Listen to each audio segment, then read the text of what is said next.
Hello, मैं doctor Shakeel Ahmed all Hindi YouTube channel में आप सभी लोगों का हार्दिक स्वागत करता हूं। आज मैं आपके लिए एक टॉपिक लेकर के आया हूं, छंद, जो कि सीटेट, यूपी टेट और विभिन्न प्रतियोगी परीक्षाओं में पूछा जाता है। तो अगर आप हमारे यूट्यूब चैनल पर नए हैं तो आप हमारे यूट्यूब चैनल को सब्सक्राइब करें, शेयर करें और लाइक करें, जिससे कि आपको हमारी जो वीडियोस हैं वो अपलोड करते ही आप तक पहुंच जाएं और आप अच्छे से उसको समझ सकें। अब हम अपने टॉपिक को प्रारंभ करते हैं। जी, तो अब आप देखेंगे जैसे कि हमने ऊपर ये विषय लिख दिया है, छंद। ठीक है, अब ये है कि छंद कहते किसे हैं। तो देखिए, जिन रचनाओं में वर्ण, मात्रा, यति, गति, तुक आदि पर बल दिया जाता है, यानी इन सारी चीज़ों को अधिक से अधिक महत्व दिया जाता है, तो वहाँ पर क्या होता है, छंद होता है। और जिस कविता में इन सबको हम देखते हैं, इनके महत्व को देखते हैं, उसे हम छंद कहते हैं।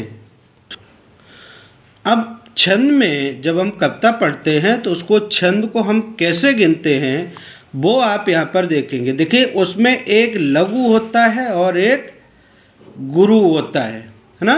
लघु और गुरु ये महत्वपूर्ण होते हैं किसी में भी ना। अब जो हास्य होता है और लघु है ना, जो हास्य है वो हमारा क्या है, लघु है ना। लघु माने छोटा, ठीक। और जो दीर्घ है, दीर्घ माने बड़ा है ना। जो बड़ा होता है हमारा वो गुरु होता है। क्या होता है, गुरु। उसको हम क्या कहते हैं, गुरु।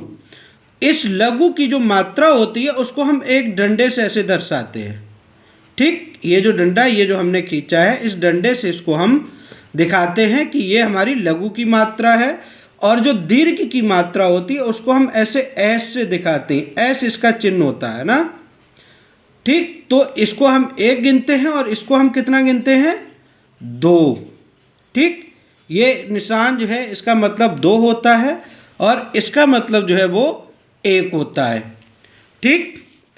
अब ये तो बात हो गई कि आप समझ गए लघु क्या है और दीर्घ क्या है, ठीक है। लघु को हम कैसे दिखाते हैं, एक से, क्योंकि ये छोटा होता है, और जो गुरु है वो बड़ा होता है, तो इसको हम ऐसे एस के निशान से दिखाते हैं, जिसका मानक क्या है, दो। इसका मतलब क्या होता है, दो। अब इसको जो है हम गिनते कैसे, ये हमारे लिए महत्वपूर्ण होता है, क्योंकि गिनना ही सबसे बड़ी चीज़ है। जब तक हम सही से मात्राओं को गिन नहीं पाएंगे तब तक सही से हम उनको निकाल नहीं पाएंगे कि इसमें कौन सा छंद है, ठीक। तो यहाँ पर मैंने लिखा लघु और ये लिखा दीर्घ। इसके नियम क्या हैं, इन नियम को आप समझ लें। लघु के नियम क्या है, लघु में ये तीन वर्ड हैं हमारे, आ, ई और ऊ। छोटा आ, छोटी ई और छोटा ऊ। छोटा आ, छोटी ई, छोटे ऊ, है ना। ये वर्ड होते हैं। ये वर्ड जो है, और इनके साथ जो व्यंजन आ जाए, ठीक है, वो व्यंजन क्या होता है, लघु माना जाता है। लघु का मतलब मैंने आपको बताया था क्या, छोटा, है ना। लघु का मतलब छोटा माना जाता है। जैसे ये लिखा, देखिए मैंने, कुमार, है ना। अब कुमार की जब हम मात्राओं की गणना करें तो कैसे करेंगे, का की एक मात्रा, छोटे की एक मात्रा, ठीक। लेकिन इस मात्रा को हम काउंट नहीं करेंगे, केवल इसी को करेंगे ऐसे, ठीक। और ये माँ और माँ पे एक डंडा है, तो मैंने बताया था कि जो दीर्घ है, बड़ा होता है दीर्घ, है ना। तो यहाँ पर ये जो मात्रा जो माँ पे हमारी लगी हुई है, तो इसको हम कितना काउंट करेंगे, दो। एक इसकी और एक इसकी, ये दो काउंट कर ली। ये रा पे कोई मात्रा नहीं है तो इसको हम सिंगल काउंट कर लेंगे, ठीक। वैसे ही यहाँ पर, ठीक, एक, एक और एक, ठीक है। का की एक, माँ की एक और ला की एक, ठीक। वैसे ही मैंने एक शब्द लिखा यहाँ पर, मिला, ठीक, मिला शब्द। अब माँ पे छोटी की मात्रा है, मैंने यहाँ क्या बताया था, जो छोटी की मात्रा है ना, उसकी मात्रा को हम काउंट नहीं करते हैं। वो क्या होता है, छोटा होता है। व्यंजन के साथ हो तब भी उसको हम लघु में ही गिनती करेंगे उसकी, ठीक, भले ही वो किसी भी व्यंजन पर हो।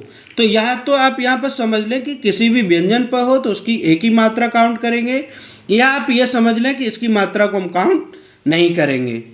तो मापर जो है क्या है, छोटी की मात्रा है, तो इसको हम एक ही काउंट करेंगे। लापर बड़ी की मात्रा है तो इसको हम 2 काउंट करेंगे, ठीक। ये हमारी गिनती का आधार होता है, जो हम किसी भी वर्ड की मात्राओं को गिनते हैं, ठीक। अब दूसरी चीज, यदि हास्य स्वर हो,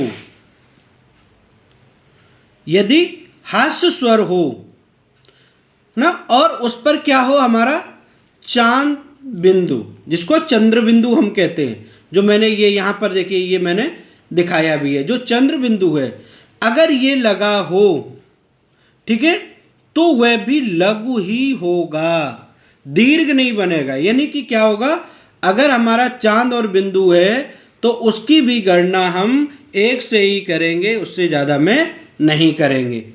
जैसे यहाँ पर हमने लिखा फसना, है ना, तो फसना को हम कैसे करेंगे, 1 इसकी मात्रा हो गई, 1 इसकी हो गई, और नापे आकर डंडा है तो इसकी 2 हो गई, ठीक। ये यहाँ पर मैंने इसको काउंट करके लिख दिया है। क्लियर है। अब दीर्घ क्या है, दीर्घ में अब आप देख लीजिए, दीर्घ में बड़ा आ, बड़ी ई और बड़ा ऊ, और इसके बाद रिर, ठीक है। ये 4 वर्ड आपको ध्यान रखना है, बड़ा आ, बड़ी ई, बड़ा ऊ और रिर, है ना। इनके बाद अगर दीर्घ स्वर हो और उनसे युक्त व्यंजन हो तो वो क्या होते हैं, हमारे गुरु होते हैं, है ना। गुरु जो हमने ये बताया था, ये एस की मात्रा जो बताई थी हमने, ये एस निशान, इसका मतलब 2 था, तो इसको हम क्या कहते हैं, गुरु कहते हैं। जैसे आम, ये शब्द मैंने लिखा तो इसको हम कैसे, ये और ये, इसकी 2 मात्राएं, इसकी 1 मात्रा। वैसे ही ये बड़ी ई के, बड़ी ई है तो हमने ये यहाँ बताया कि ये दीर्घ होगा, तो इसका ये निशान आ गया और इसका ये आ गया।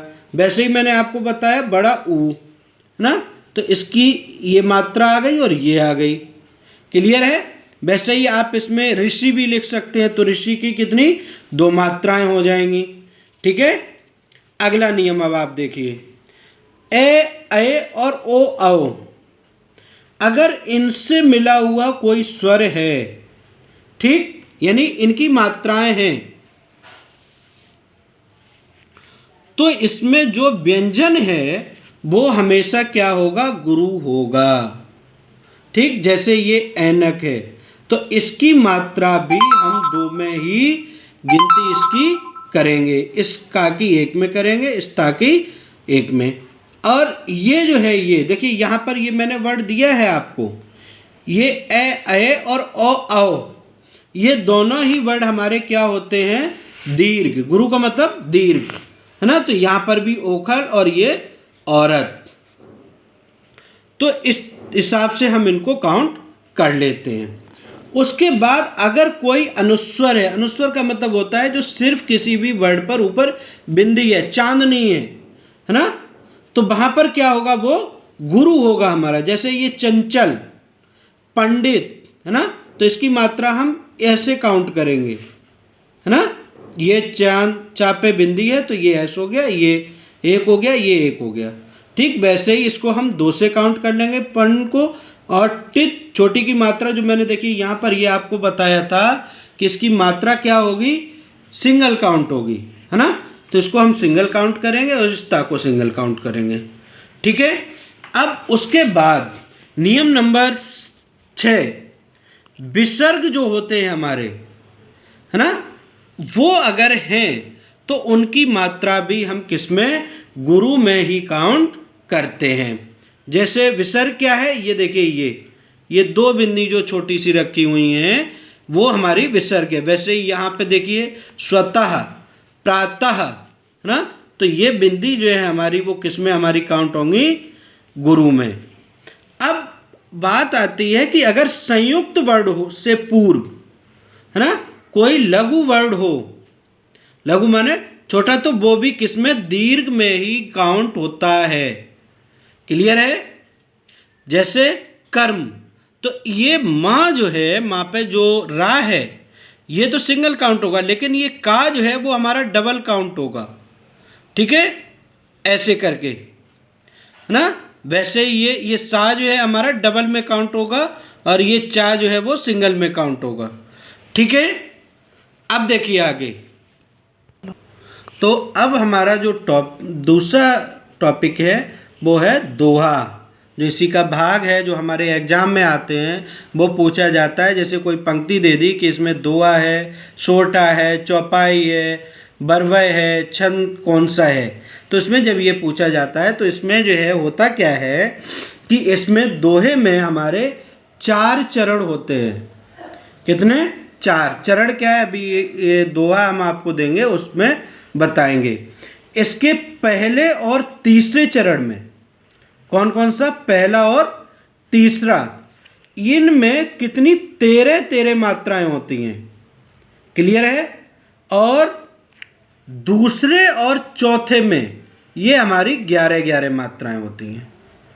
ठीक, पहले और तीसरे में 13 मात्राएं, दूसरे और चौथे में 11 मात्राएं होती हैं।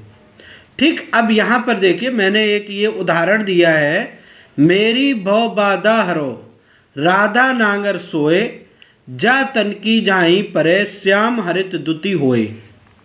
ठीक, अब देखिए यहाँ पर इसको हम काउंट करेंगे।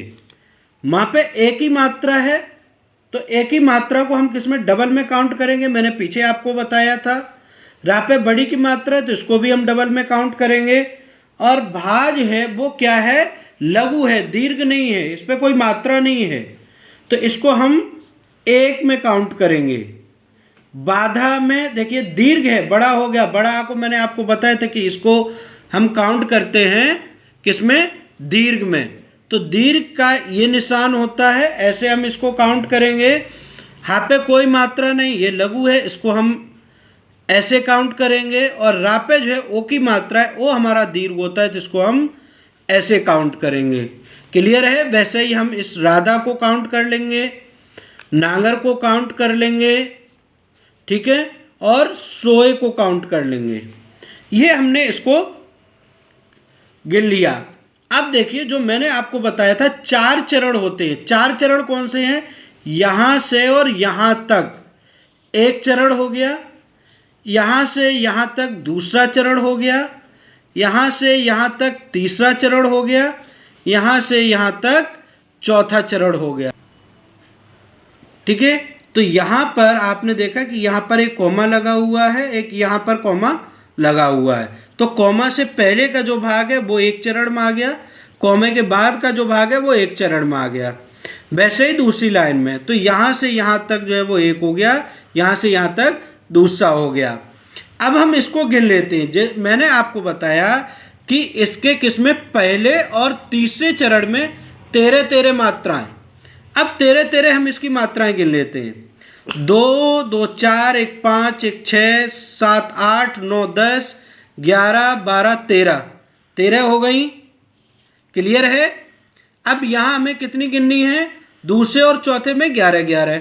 2, 2, 4, 4, 2, 6, 7, 8, 9, 10, 11। क्लियर है।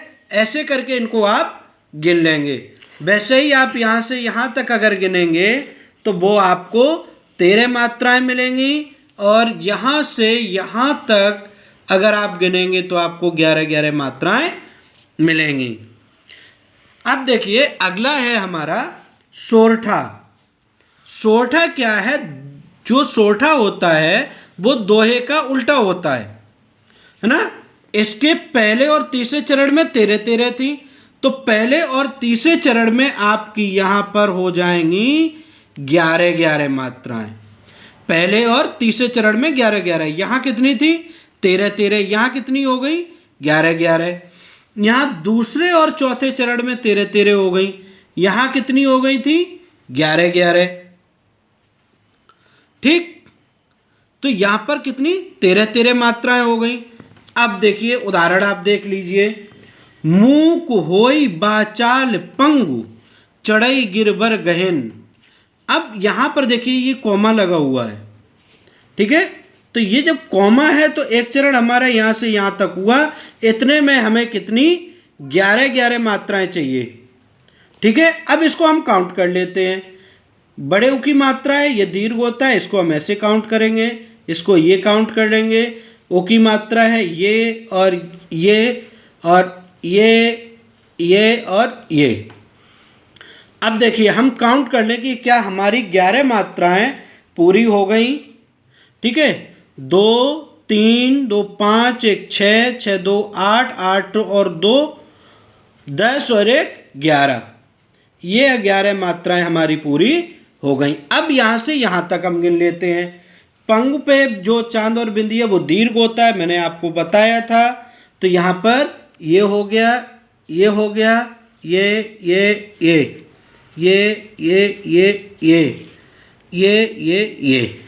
क्योंकि यहाँ पे भी छोटी की मात्रा है लघु है, यहाँ पर भी छोटी की मात्रा है लघु है, इस पे कोई मात्रा नहीं, यहाँ पर छोटे की मात्रा है, ये भी लघु है, दीर्घ नहीं है, ठीक। अब हम इनको काउंट कर लें। 2 3 4 5 6 7 8 9 10 11 12 13, ठीक है। 13 मात्राएं हो गई, ठीक। ऐसे ही अगर हम इस चरण की यहाँ कॉमा तक काउंट करेंगे तो ये हमारी 11 होंगी। ऐसे ही यहाँ तक काउंट करेंगे तो ये हमारी 13 मात्राएं होंगी। क्लियर है। अगला देखिए, अगला जो है वो है हमारा चौपाई। चौपाई में क्या होता है कि इसमें 4 चरण इसमें भी होते हैं और प्रत्येक चरण में 16 मात्राएं होती हैं। 4 चरण मिलेंगे, हर चरण में आपको 16 मात्राएं मिलेंगी। क्लियर है। यहाँ पे मैंने एक उदाहरण दिया है आपको। विषय जीव पाई प्रभुताई, मूढ़ मोहे बस होई जनाई। तो देखिए यहाँ पे मात्राओं को हम काउंट करें, है ना। छोटी की मात्रा 1 आएगी, इसकी 1 आएगी, इसकी 2 आएगी क्योंकि ये दीर्घ है, ठीक। वैसे ही 2 आ गई, 1 आ गई, 2 1 1 1। जो आधा राय होता है इसकी कोई मात्रा नहीं होती है। मैंने पीछे भाग में जो आपको बताया था वो ये बताया था कि अगर इससे पहले कोई वर्ड है और वो अगर हमारा डबल होता है ना, द्वितीय व्यंजन अगर बनता है तो उसको हम पहले वाले को डबल में काउंट करते हैं, बाद वाले को नहीं। तो यहाँ पर आधा रहा है, इसको हम काउंट नहीं करेंगे। ये 1 हो गया, ये 1 हो गया, ये 2, ये 2। अब हमने आपको 16 मात्राएं बताई, 16। अब आप इसको यहाँ तक काउंट कर लें। 1 2 4 2 6 7 2 9 1 10 11 12 13 14 15 16, ठीक। 16 मात्राएं हो गई। वैसे ही आप इसमें देखिए 2 3 2 5 1 6 7 8 9 10 11 12 13 14 15 16, ठीक। 16 मात्राएं हो गई, ठीक है। अगला जो है वो है हमारा बरवय। बरवय भी परीक्षा में खूब पूछा जाता है। इसमें भी क्या है, 4 चरण होते हैं। चरण सब में लगभग आपको 4 ही मिलेंगे। देखिए दोहा में भी आपको 4 चरण मिले, सोठा में भी 4 चरण, चौपाई में भी 4 चरण और बरवय में भी 4 चरण। लेकिन मात्राओं का जो है वो फर्क हो जाता है। मात्राएं इसमें कितनी हैं, 38 सॉरी, इसमें 38 मात्राएं। इसके प्रथम और तृतीय चरण में कितनी, 12 मात्राएं होती हैं, ठीक। और दूसरे और चतुर्थ में 17 मात्राएं होती हैं। तो टोटल जो है एक भाग में तो कितनी, 7 मात्राएं होती हैं। टोटल मात्राएं आपकी 38 यानी 38 होती हैं। तो एक भाग में आपकी 19 मात्राएं हो गई। कितनी, 12 और 7 19, ठीक। अब देखिए यहाँ पर इसमें आप देखेंगे कि मात्राओं को हम इनमें काउंट कर लें, ठीक है। जब हम मात्राओं को काउंट कर लेंगे तो देखिए यहाँ पर कितनी हो गई, 2 1, यहाँ पर हो गई आपकी 2 1, यहाँ पर 1 1 है ना, और यहाँ पर 2 1 और 1, यहाँ पर 1 2 1 2 1। अब इसको हम गिन लेते हैं। एक चरण हमारा यहाँ से यहाँ तक हो गया, कॉमा से इधर वाला 1 2 3 4 5 6 7, ठीक, ये कितने हो गए 7। अब यहाँ से यहाँ तक को हम काउंट कर लेते हैं, ठीक, 2 3 2 5 1 6 1 7 8 9 10 11 12, ठीक है, तो ये हमारे हो गए 12। ऐसे ही यहाँ से यहाँ तक अगर हम काउंट करेंगे तो हमारी 12 हो गई, और यहाँ से यहाँ तक अगर हम काउंट करेंगे तो 7 मात्राएं हो गई, ठीक। तो बरबे में हमारी कुल मात्राएं कितनी हैं 19, चौपाई में कितनी हैं 16, ठीक, और सोठा में कितनी है 11 11 और कितनी 13 13, दोहा में 13 13 और 11 11, ठीक। तो बरबे में हमारी 38 हो गई, एक भाग में 19, और टोटल मिला करके 38 हमारी मात्राएं हो गई। अब आप देखेंगे अगला है आपका रोला। रोला छंद में क्या होता है, इसमें भी 4 ही चरण आपको मिलेंगे, 11 और 13 मात्राएं इसमें आपको मिलेंगी, ठीक है, 11 और 13। पहले चरण में कितनी होंगी 11 मात्राएं, दूसरे चरण में 13 मात्राएं, और टोटल जो आपको मिलेंगी वो 24 मात्राएं आपको मिलेंगी, ठीक। 11 और 13 मात्राओं के बाद एक ब्राह्म चिन्ह होता है, जो मैंने आपको अभी बताया था कॉमा, ठीक है, वो होता है। तो अब आप देखेंगे यहाँ पर, ठीक, तो अब आप यहाँ पर देखेंगे कि मैंने दिया है उठो उठो हे वीर आज तुम निद्रा त्यागो, है ना। तो यहाँ पर उठो उठो की मात्राएं पहले हम काउंट करते हैं। तो इसकी 1 हो गई, इसकी 2 हो गई, इसकी 1, इसकी 2, हैं, और इसकी 2, इसकी 2, और ये 1। मैंने आपको बताया था 11 और 13, 11 और 13 मात्राओं के बाद क्या होता है कॉमा होता है ना। तो यहाँ पर ये जो ब्राह्म चिन्ह है वो कॉमा की जगह पे ये हम ब्राह्म चिन्ह यहाँ पर लगा रहे हैं, ठीक। अब देखिए यहाँ पर इधर की हम मात्राएं गिन लेते हैं, 1 2 3 4 5 6 7 8 9 10 11, 11 मात्राएं हमारी टोटल हो गई।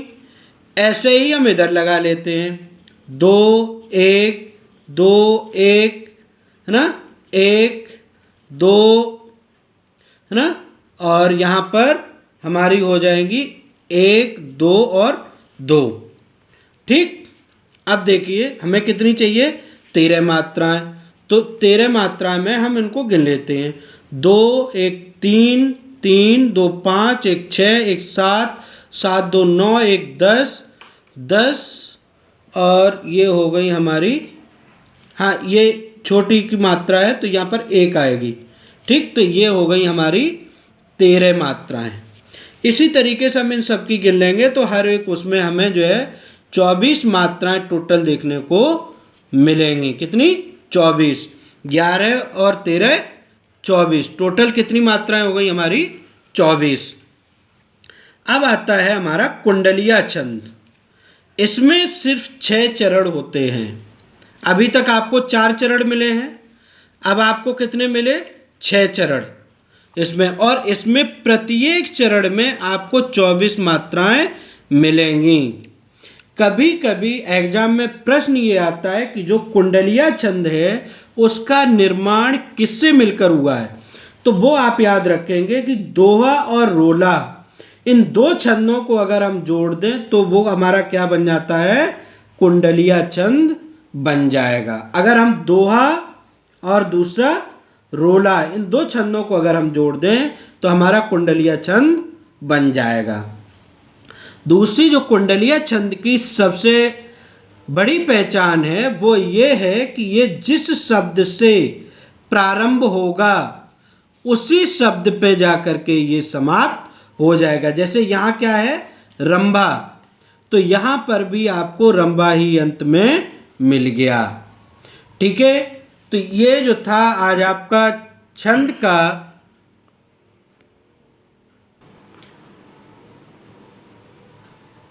आज आपका जो टॉपिक था छंद का वो मैंने आपको कंप्लीट कराया।